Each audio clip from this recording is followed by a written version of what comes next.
Yang juga menjadi sorotan saudara, ex-Kapolres Ngada AKBP Fajar Widyatama Lukman ditetapkan sebagai tersangka atas kasus asusila. Selain diproses secara pidana, tersangka juga akan menjalani sidang etik. Ex-Kapolres Ngada AKBP Fajar Widyatama Lukman resmi menjadi tersangka kasus susila terhadap anak. Karopenmas Divisi Humas Polri, Brigjen Truno Yudo Wisnu Andiko bilang, penetapan tersangka dilakukan setelah penyidik melakukan gelar perkara. Selain bukti-bukti yang diperoleh, 16 orang saksi juga telah diperiksa penyidik Propam.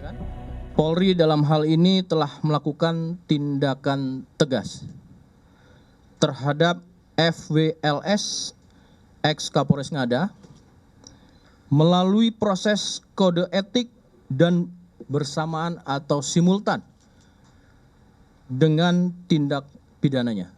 Dari penyelidikan, pemeriksaan melalui kode etik dari Watprov, ditemukan fakta bahwa FLS telah melakukan pelecehan seksual dengan anak di bawah umur sebanyak 3 orang dan 1 orang usia dewasa. Dan langkah-langkah yang telah dilakukan yaitu pemeriksaan korban dan saksi-saksi. Saksi yang sudah dilakukan pemeriksaan sebanyak 16 orang.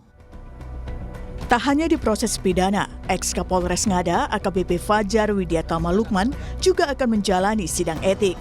Kata Karo Wapprov Div Propam Polri, Brigjen Agus Wijayanto, Polri tidak akan memberi toleransi segala bentuk pelanggaran yang mencederai kehormatan institusi.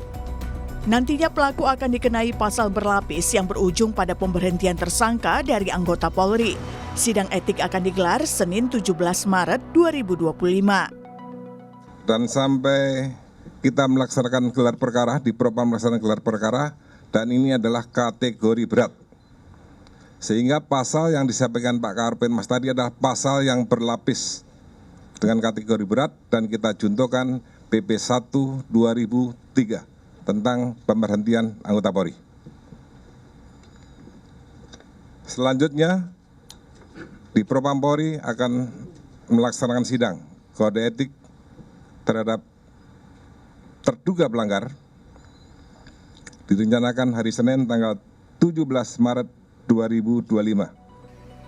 Untuk proses pidana kasus susila, Kapolda NTT Irjen Daniel Tahimonang Silitonga bilang, setelah dilakukan penyelesaian kedinasan di Mabes Polri, maka ex-Kapolres Ngada AKBP Fajar Widyatama Lukman akan diserahkan ke Polda NTT. Intensif di Mabes Polri untuk kode etik, ya, dan bagaimana masa depan dan rencana penghukuman secara kedinasan di Mabes Polri. Nanti setelah itu akan kita lakukan penjeratan secara pidana umum terhadap laporan dan kasus yang dilakukan oleh yang bersangkutan. Kasus pencabulan terhadap anak di bawah umur dilakukan ex-Kapolres Ngada AKBP Fajar Widyatama Lukman pada pertengahan 2024 lalu. Kasus ini terungkap setelah video aksinya yang diunggah di situs Dewasa Australia ditemukan oleh Kepolisian Federal negara itu.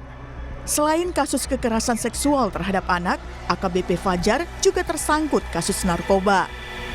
Tim Liputan, Kompas TV.